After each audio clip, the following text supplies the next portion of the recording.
It looks like in this week's video, I am not going to be showing you an aluminum bracket that I machined with the Shapeoko. What I will be showing you instead is my frustrations with determining the pulley depth on this block. I will show you that I built an enclosure around the Shapeoko in order to pick up some of my mess. And I will show you the virtual prototypes that I've created in Carbide Create, which I think are going to be my final versions for at least the main bracket on the block. And I will also demonstrate through making those how to properly export your SketchUp design into Carbide Create so that you can do some CNC machining with it. I hope that you find all of those things helpful.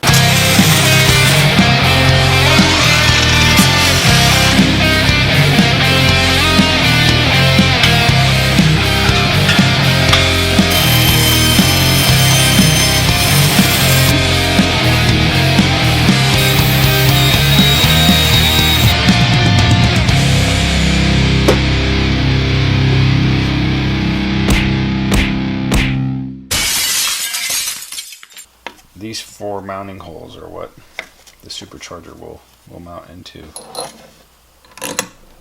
and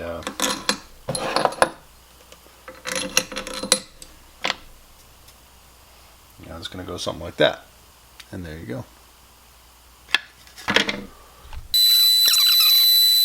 This has been fun because I've discovered something.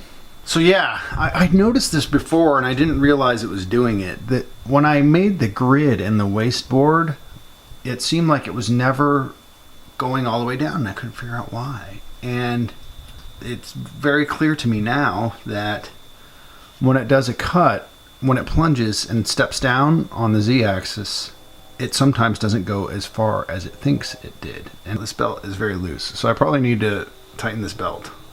I don't know if the belt's just slipping on the teeth or what. Say it thinks that it's at, half an inch deep and it's only a 1/4 inch deep. When it goes to do the next operation, it goes up in the G code to a height that it thinks is above the workpiece, moves over and moves down to 0, but everything in the Z axis is now offset by minus 0.25 inches. So when it thinks it's at 0 and it starts to begin its first milling operation, what it thinks is happening at the surface is actually 0.25 inches above the surface. And that error compounds as it goes from operation to operation. So it did not drill all the way through on these holes.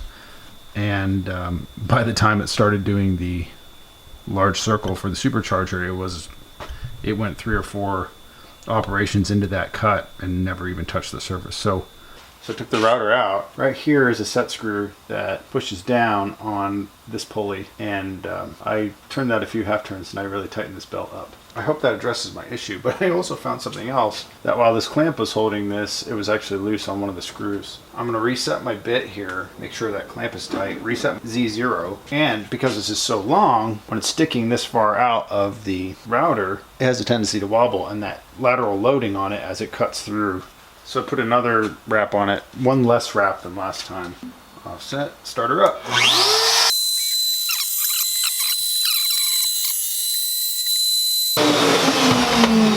I think I bottomed out my Z-treble. I really advise, if you have the time, to create some sort of enclosure. I need to do this. I want to do this. I will do this soon. Another good piece of advice, which I'm glad I had the presence of mind to do, sort of by accident, but I had intentions to do this, is right here I actually milled a little tiny hole on purpose. That's my 0.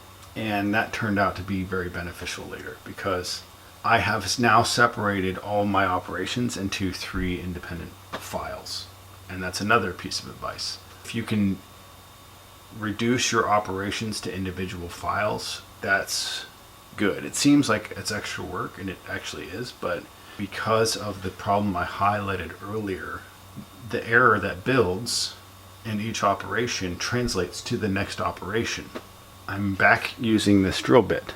I would recommend not necessarily using those bits. I am still running that little piece of tape on here to make up for the diameter. I would recommend not doing that, and make sure all your belts are tight. You saw that I needed to make some corrections on that, especially before you're about to start a large project like this one. One thing I'm glad that I did is I actually screwed this directly to the wasteboard, which means it has not moved and it will not move until I take those screws up, which means I can take my time with this. I can do these operations over the course of several days.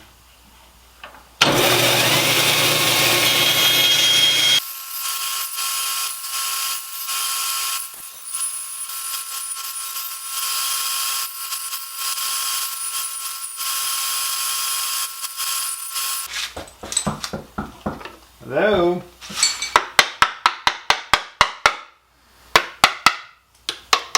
Hi, cutie. What you doing? You want to see this thing mount on? Yeah. What are you gonna do,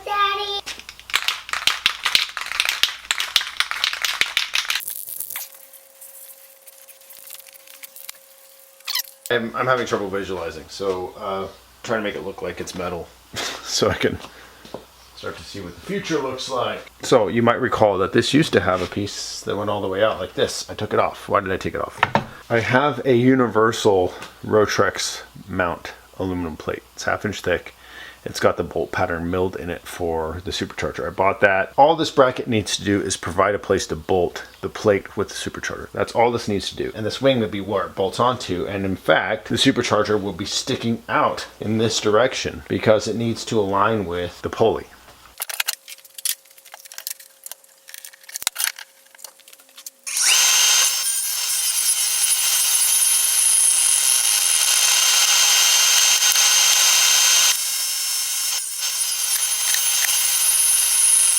So I'm building a frame around the Shapeoko, but this is the frame, so you can see I've got these pieces of scrap that left over from when I built the kids' swing set, and this will serve as the sides of. I've got plexiglass sheets that I'll frame this whole thing in with, and I've got like 5 of them. I'm gonna have to come up with something clever for the top and the rear, and then the sides and the top and the door will be transparent. I only got 5 sheets, so 1, 2, 3, 4, 5 would work.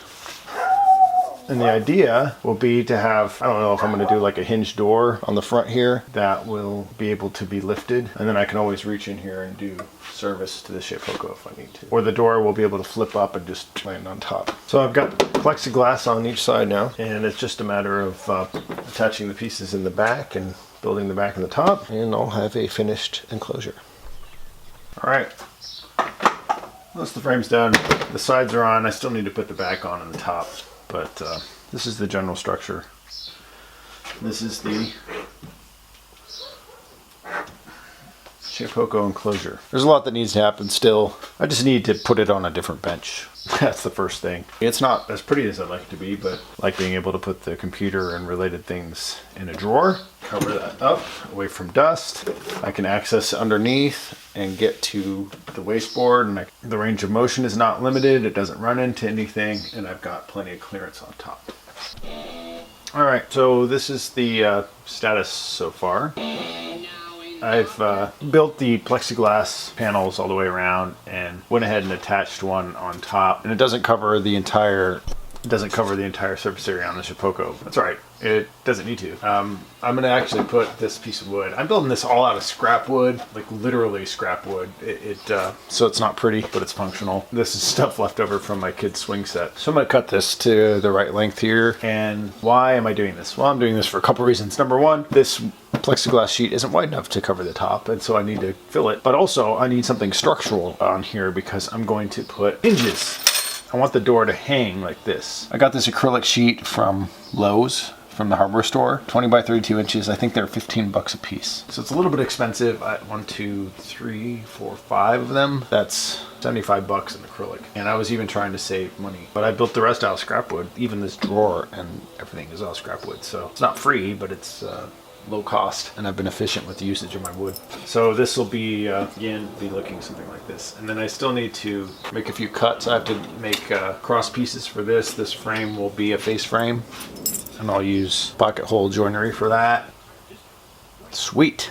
So I know a lot of you are wondering, why in the heck isn't he building the engine right now? Why is he playing around with the Shapeoko? Well, it's because I need to mill the engine block plate, and I need to build this enclosure to keep the chips out.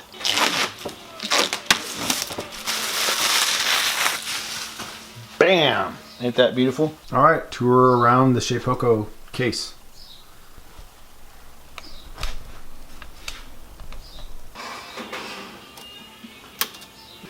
And this thing flips up. Bing! Shapeoko time. Yeah. Okay, this is hot. Don't tell my wife I took the UV gloves into the garage. Oh, that's awesome. Yeah. Now it's like half on.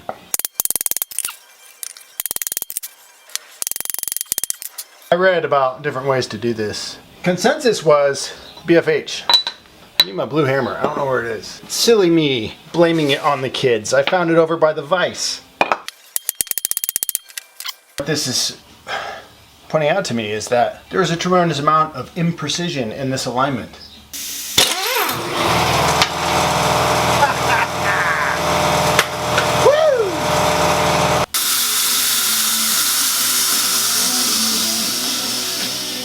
So, here's the old alternator fan and the V-belt pulley, which was held in place by this lock washer and this nut, and luckily this thing just ripped right off with the impact wrench. Thank God, because I didn't want to have to go buy another stupid tool. Now I'm going to put this nice billet pulley on, which I got off eBay, and I also have something special. Ooh, look at this beautiful thing. This is a March Performance pulley. March Performance is not a sponsor, but I sure wouldn't mind if they were. Look at this beautiful thing. Serpentine, 1, 2, 3, 4, 5, 6 groove. The pulley on the Rotrex, I just realized, is 7 groove. So I pressed on that hub today, and boy, was that hard. That won't go any further as far as I could tell. And just looking at the front of the alternator and that, just kind of eyeballing it in that plane, they're not aligned. And I don't have the balancer yet. I ordered an ATI super damper, but I can put this guy on and just see where we're at. Maybe that'll give me a better idea of how good we are or how bad we are. Now, I'd already intended on building custom brackets for everything, so this doesn't really change that much. It just assures me that I have more work to do. So I'm just going to reuse this same lock washer and nut. I might just put it on with the impact wrench. So grab your favorite straight edge. Actually, the front of that is right on. Now I'm going to have a damper. This is why I really wanted a serpentine shell for the damper, because it would actually line me up just right. I'm starting to wonder if the reason why I can't find the standardized bracket other than March Performance, who offers an entire kit, is because there is no standard. It's all over the freaking place. And it must depend on this. Now the 327 and 283 both have a press-on hub, and if I had a normal damper, the damper and the hub are all one assembly, so you'd be pressing on this damper, which means when the damper wears out, you got to take everything off to replace it. At least with this can be affixed here, and the damper can be swapped in and out as time.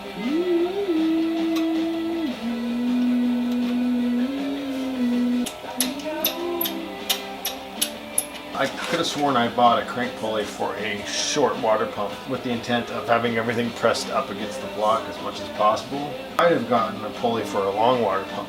You can see that, there's something wrong with this picture. These aren't aligning out. If that were a belt, that would align possibly.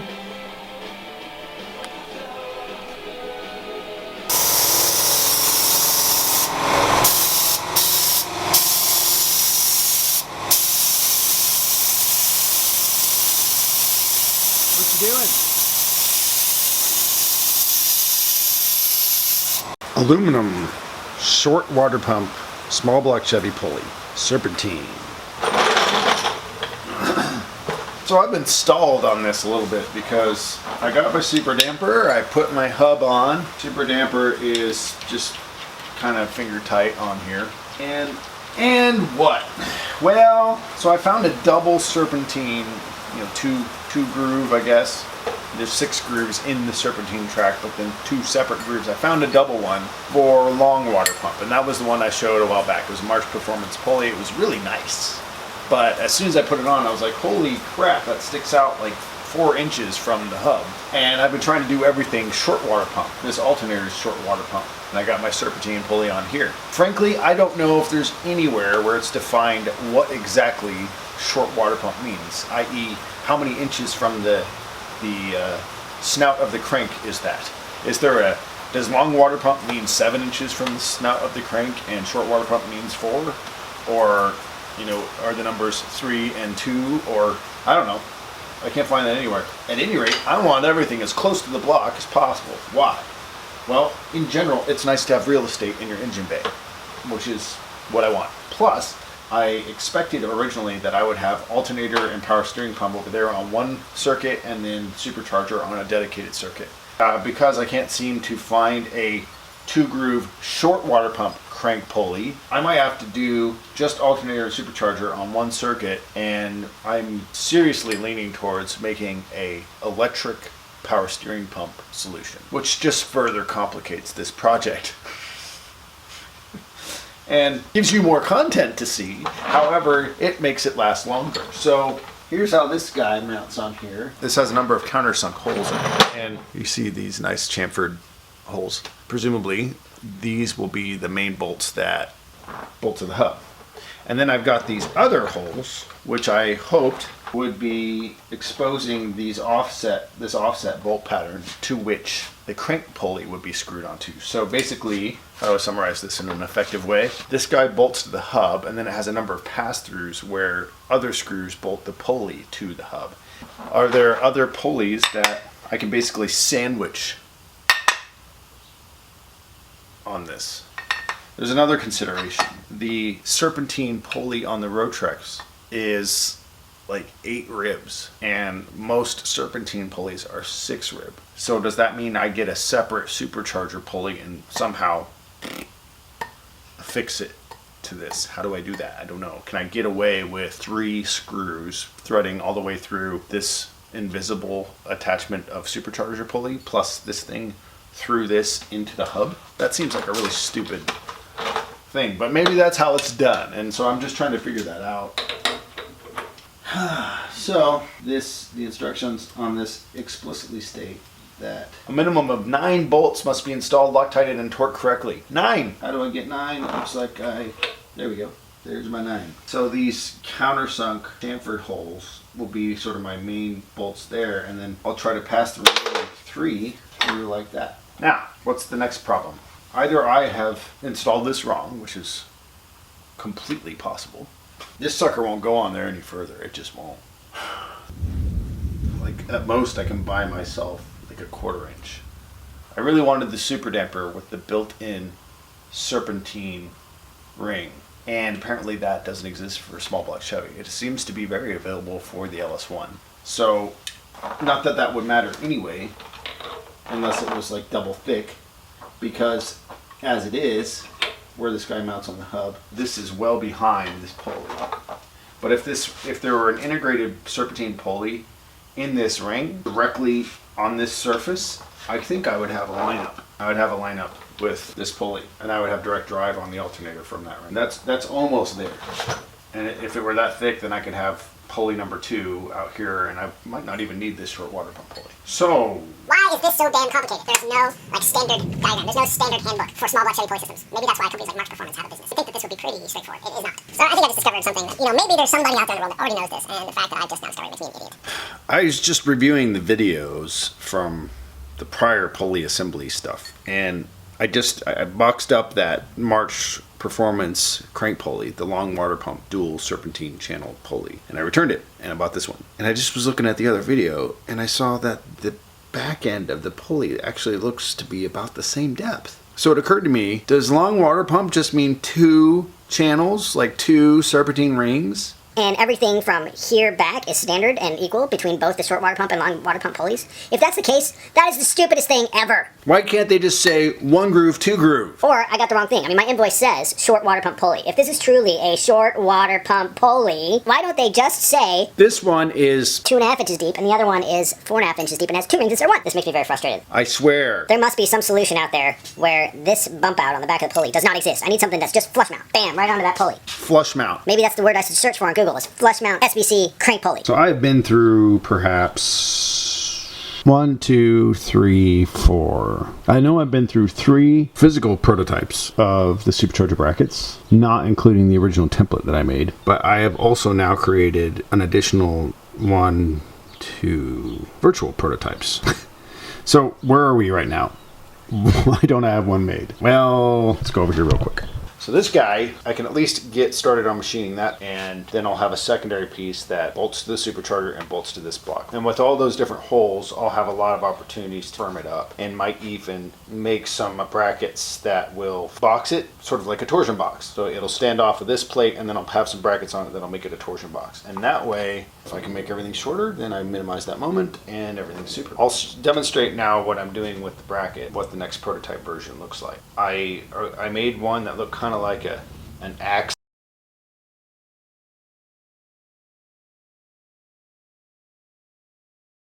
And then I went back through and looked at it again, and I thought I could make the design a little bit more elegant. So I started with just the really rough measurements and dimensions. I drew it in SketchUp.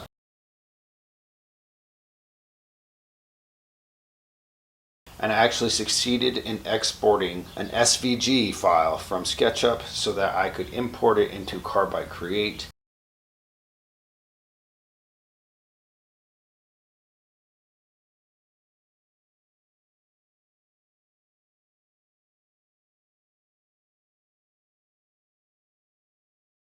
And then in Carbide Create, I had to do some cleanup. I found that the export in SVG from SketchUp to Carbide Create left a lot of the patterns disconnected. I don't know why, like all the outlines. So the outline of the frame and the outline of the holes, they were not complete. And so I basically had to go back over them and redraw them. But the SVG then gave me a nice reference to do that with. So I have what I believe to be a final version of this first bracket in Carbide Create ready to cut. So I will separate the operations. The spacing off the block is completely arbitrary at this point and will be determined by the placement of this crank pulley. And I do know that in the worst case scenario, I can play with the spacers on this alternator to bring it out to meet whatever depth that the pulley ends up at.